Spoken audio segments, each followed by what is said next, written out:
Welcome back to the Grow Like a Mother podcast. I'm your host, Jill. I am a time management expert, but on this podcast, we talk about all things growth and development in motherhood.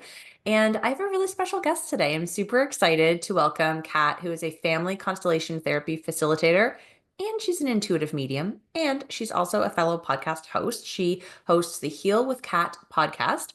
And what Kat does is she helps people heal what they can't really name. Like things, think of inherited pain, family wounds, and the fear that love isn't available to you, right? So Kat is supporting these cycle breakers in healing their inherited patterns, reconnecting with themselves through their lineage, and stepping into their authentic power and freedom. I think this is such powerful work. I'm really excited to have you on the show. Welcome, Kat, to the Grow Like a Mother podcast. I'm so honored to be here, Jill. Thank you so much for having me. It's my absolute pleasure. And before we dive into what I know will be an enlightening conversation, I wonder if you could sort of open the space by explaining to the audience who might not know, like, what is family constellation therapy as just a starting point, and we can go from there. Yeah, absolutely. So it's a therapeutic modality that is rooted in energetics and epigenetics. So we look at the energy dynamics between family members and then the inherited epigenetics of our DNA to understand where we may be enmeshed in unhealed and unprocessed family trauma. And the way that I like to work with family constellation therapy the best, my niche or specialty with the modality, is I help a lot of people, men and women, but mostly women, with understanding where they're feeling blocked in certain areas of their life. And a lot of times, women will come to me and say, I've been trying to get pregnant and I don't know why I'm not pregnant yet. Or I want to make more money, but I don't feel worthy. Or I have this really interesting relationship with my partner and I can't figure out, I've done all these things to try to address this issue. And normally, it's because there's an ancestral piece to it that hasn't been seen. We don't realize how enmeshed, loyal, and entangled we can be in the unhealed traumas of the past. So that's kind of like high level what FCT is. I love it. And this is, of course, why you're so good at it because you're a medium. And so you kind of weave these two worlds together. Tell us, like, how those combine for you in the work that you do.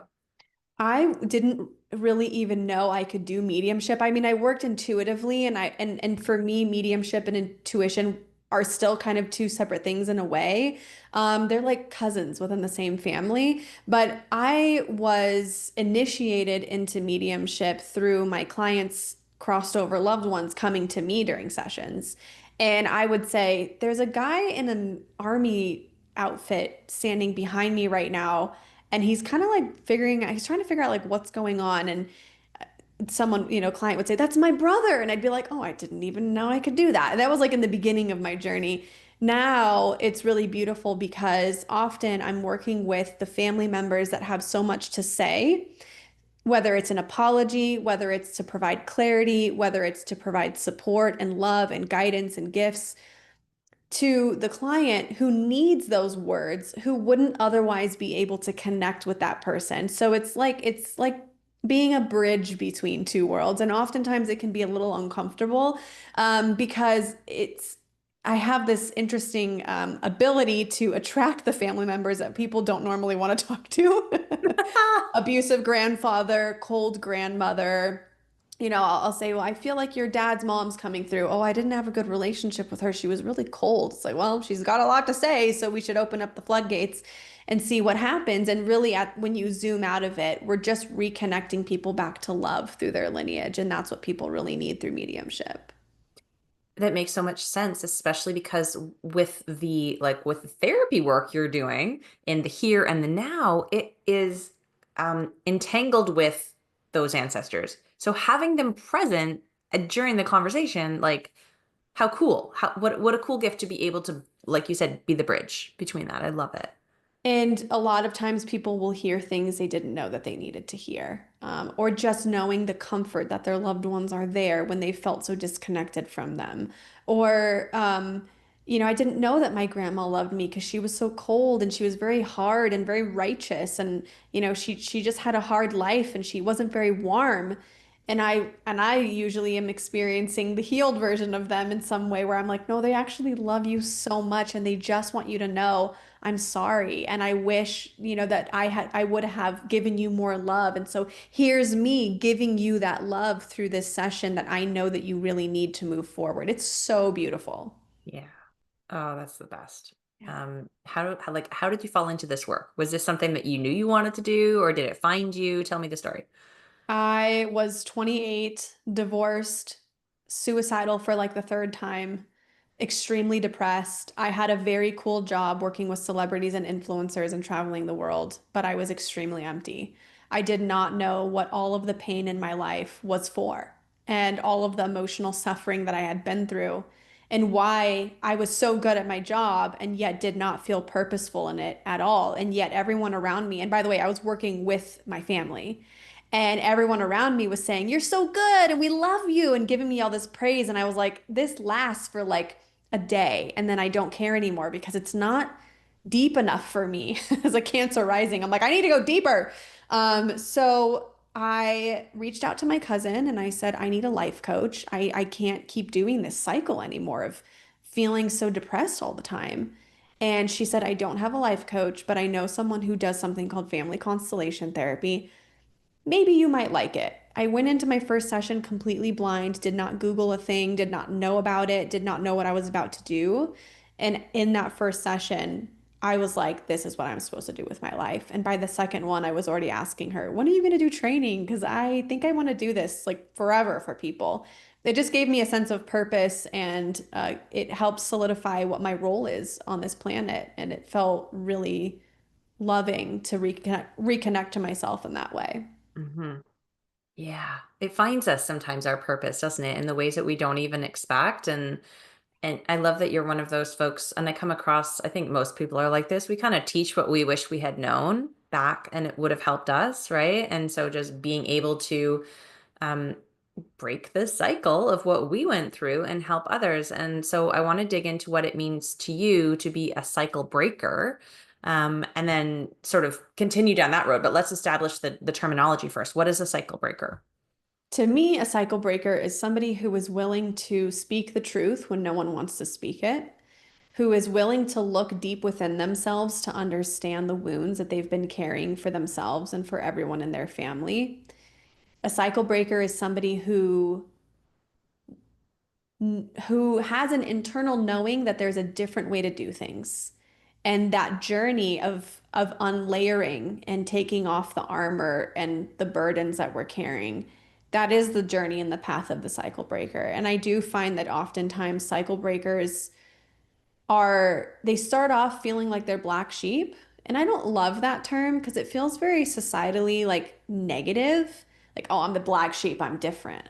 And I felt that way my whole life. And I think by myself walking the path of being the cycle breaker, I've learned that you are meant to be different. That's your gift. Your gift is to be different. And the more that you can learn to love that part of you and be different and do things differently and create a new story for the lineage through yourself, through embodying it through yourself, what a gift. And the hard part of the cycle breaker is that a lot of people in your family system may not know how to accept you, may not know how to embrace you in that role, and they probably are going to get triggered by you being in that role because there's a sense of loyalty in the family that everyone has to stay and mesh in the same thing, and we call it love, but it's really not always love.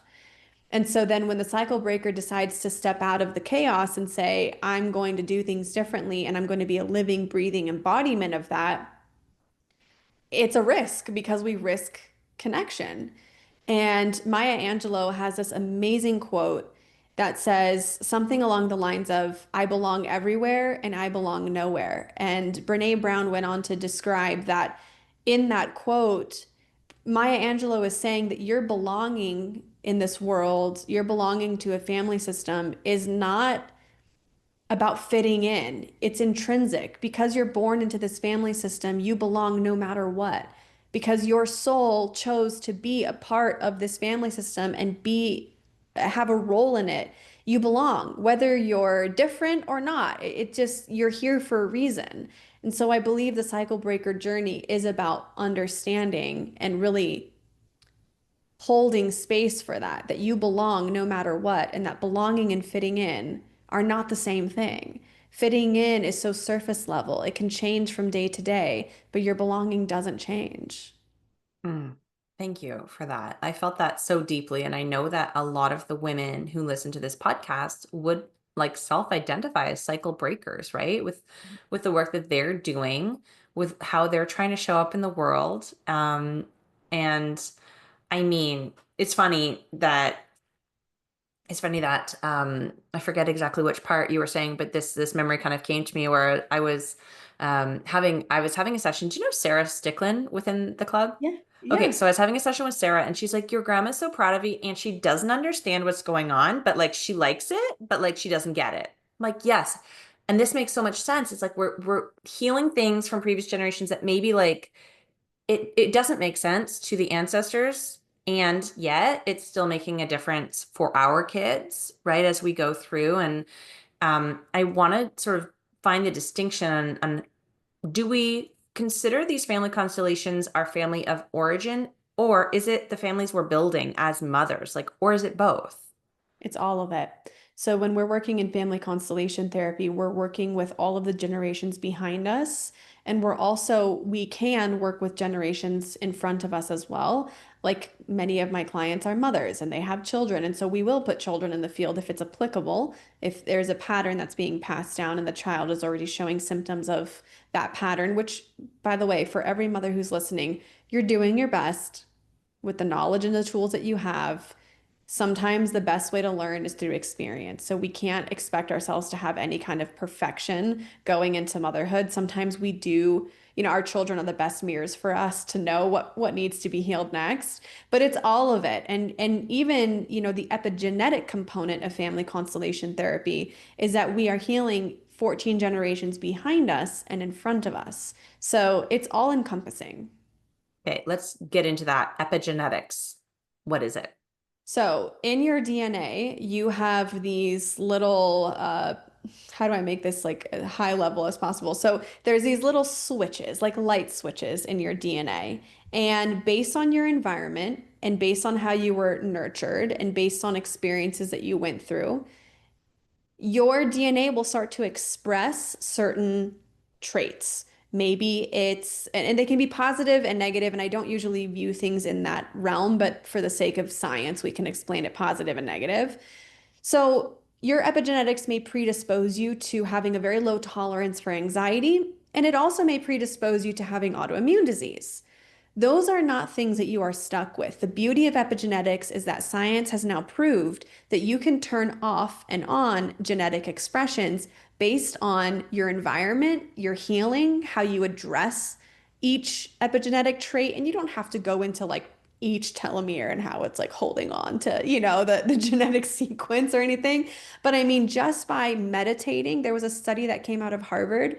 They took 14 patients, seven of them, they went through a placebo of like healing your epigenetics or something. And then the other seven actually meditated every single day for 15 to 30 minutes, and they measured something about this case study of this group. And the seven that went through the actual meditation process, they did change the expression of their epigenetics. Somehow they were measurable. I'm not a scientist. And then the other seven that went through the placebo, because the first group the effects were so positive, they actually ended up taking the second group through it so everyone could experience the benefits of it because they were so profound.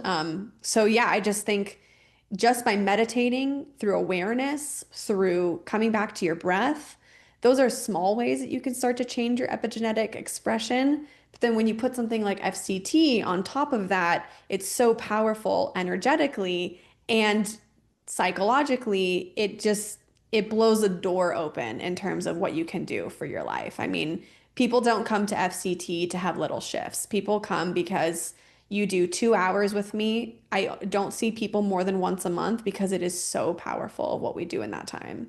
Wow, that's amazing. What a cool tool to have to be able to help people, right? And I wonder if you could share a couple of examples of things that you would do, either in a session or like homework you would give someone to do at home. Like, what are some of the the nitty-gritty, real tactical things that are part of this work. In terms of like if they didn't want to do an FCT, how would they be able to still do this work at home? Or even if they do the FCT and like what does it look like? Are you as like Kat as a practitioner, are you doing the work? Are the clients like what are they doing? Like just to sort of ground the listener who's like, I like this idea and but what is it like in real life? You know? So sessions are 2 hours, and the first 30 to 45 minutes are it's like an intake. You come to me, you tell me what's going on, your interests. You don't always have to have a specific thing that you want to work on. It could just be, I'm curious about my lineage and I want to see what's coming up. That's the great part about being an intuitive medium is I can kind of pull things from the ethers a little bit of, oh, your guides are suggesting this, or grandma's coming through, or whatever. So we kind of open up the space. Um, you tell me what's going on, and from that, I get to identify the key people, places, chakras, themes, emotions that are a part of this story that's keeping you blocked. We open an energy field and I have you write numbers on pieces of paper. I know what the papers represent, but you don't. You just see numbers on paper. It's completely blind. You set up the papers and you stand on them. And on each paper, you have an experience. Again, you don't know what you're experiencing because I don't want you to have any preconceived notions. I want you to see the truth. We call the energy field the God field, the morphogenic field. It's the all knowing field.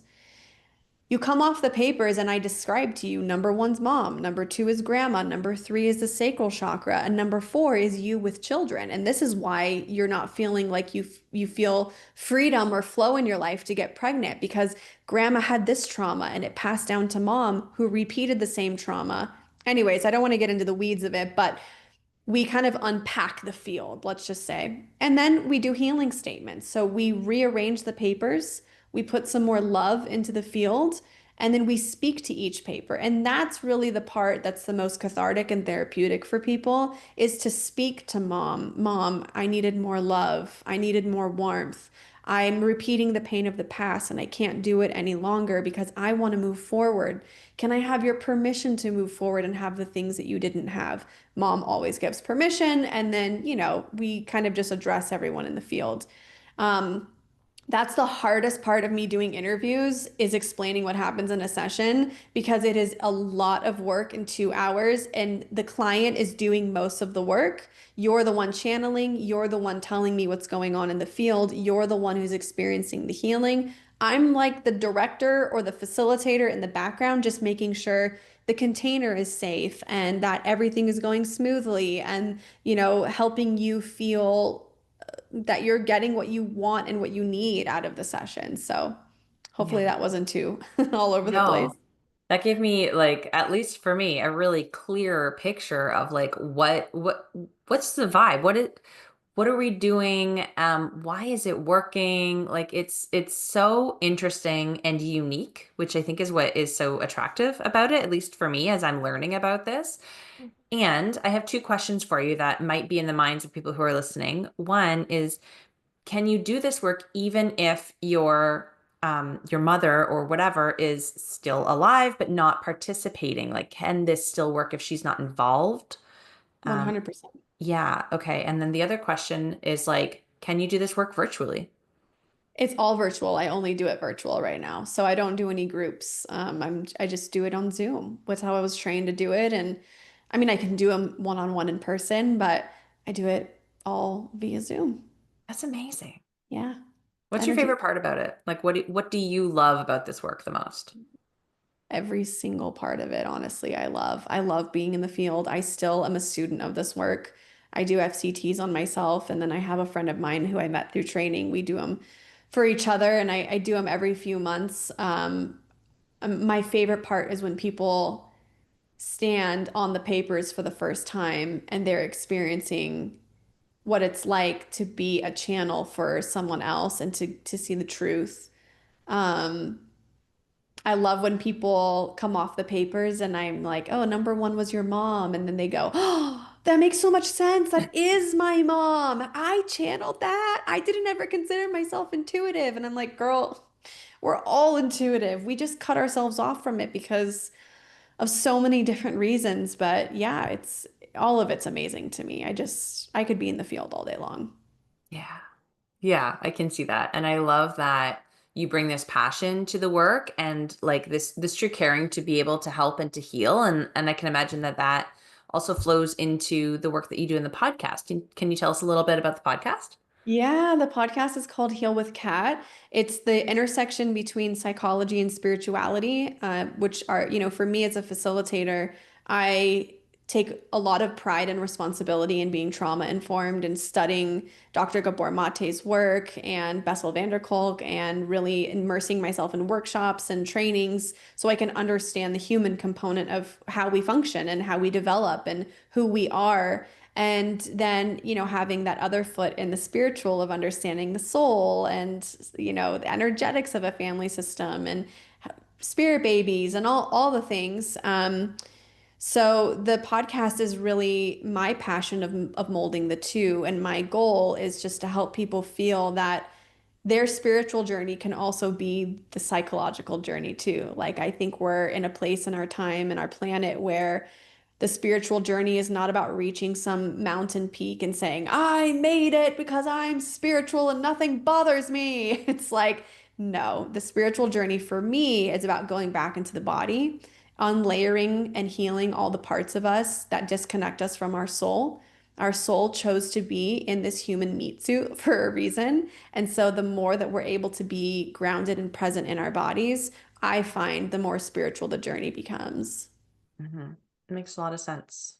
Makes a lot of sense.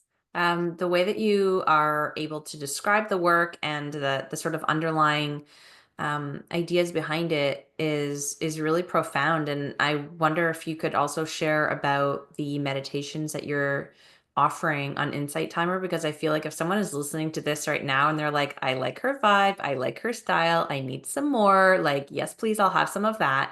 That might be a really good place for them to start to go. Yes, thank you for bringing that up and supporting that. I am launching 10 new meditations every month on Insight Timer. It's the world's actually number one meditation app. There's 32 million people on the app. It's incredible. They have a wonderful, very interactive platform. But all you have to do is search my name, Kat Daou, and around the 25th of each month, because Insight Timer has to approve all the meditations. So it's around the 25th of every month, I drop 10 new meditations. And the whole purpose of the meditation, some are ancestral in nature, but it really is to help support people in the areas of their lives that the unconscious ancestral trauma is showing up. So there's a rupture to repair meditation. Maybe there's an ancestral pattern of not knowing how to repair after rupture and not really having the tools to know how to move through that when something happens. So there's a meditation called From Rupture to Repair. In July, all the meditations that are coming out are geared towards motherhood. So, spirit babies, connecting with future generations, how to heal the mother wound within. Again, it's that psychosolic combination, and they're all less than 20 minutes. So, they're quick and easy, and you can go back to them time after time after time when you need them. So fantastic. Such a great resource. Thank you for offering those. That's amazing. We're going to make sure that we link in the show notes as well, because especially the July ones for specifically for moms is going to be so supportive for who's listening and thinking like, yeah, I think I might have some things to work through, right? Like either they're aware or they're listening and they're getting curious and they're thinking, "Oh, I wonder if I could like try this and see if something shifts for me." And the answer is yes, of course it will shift. Of course it will, right? Yeah, and you are the portal into understanding your ancestral lineage. What is happening within you is mirroring what's happened in the past. So a lot of people will say, "Well, I don't really know anything about my family, so I don't know if these meditations could be helpful." And I flip the switch on that and I'm like, "You are the future of the ancestors. You are the future ancestor. What arises within you, what you uncover about yourself, if you were to bring that to an FCT with me, we could probably pinpoint that to somebody in the lineage. It might take some time, but you're the portal. So yeah, start with you because you're the one that needs the relief first and foremost. The ancestors are just grateful that you're showing up to heal what they couldn't, and there's so much proof in the mediumship with that.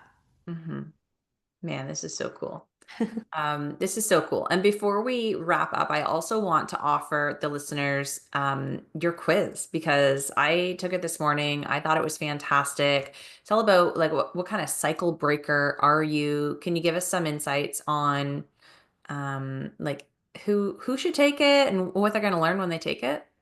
Yeah, it's again going back to what we talked about with the cycle breaker. Sometimes it's we don't really know the role that we play in our family and how it's here to support us and help us. And sometimes we feel different from our families or we feel disconnected from them. And sometimes that is the role that we're playing. So when you take the cycle breaker quiz, it takes like less than 3 minutes. It's free and it'll tell you the role that you play in your family. So you might be the caretaker or the caregiver or the parentified child, the rebel, the hyper independent, or the comedian.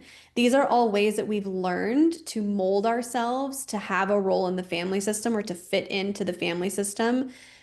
And I tell you what the strengths are of that, what the challenges might be, how to navigate the challenges. I give you a spirit animal to work with, and I give you a 15-minute podcast episode that really dives into the archetype and like how to own it. I mean, I'm the caregiver of my family. I'm the oldest daughter of 5 kids.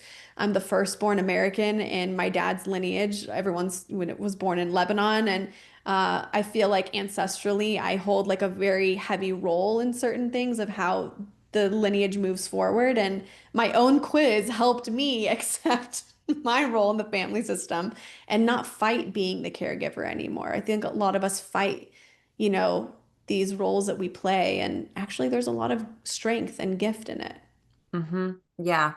I'm the caregiver also, and so much of that resonates is like eldest daughter and all of the different when you start to become aware and really shine a light on it and somebody can give you that perspective, it's an opportunity and an invitation really to, like you said, kind of accept that and figure out how you can use that information to be able to either improve relationships or clear blocks that you're experiencing, whatever the case. But if this work is calling to you, if you're listening and you're still with us and you're like, okay, this stuff, like I need a little bit of this in my life, how can people book a session with you or where can they go to learn more?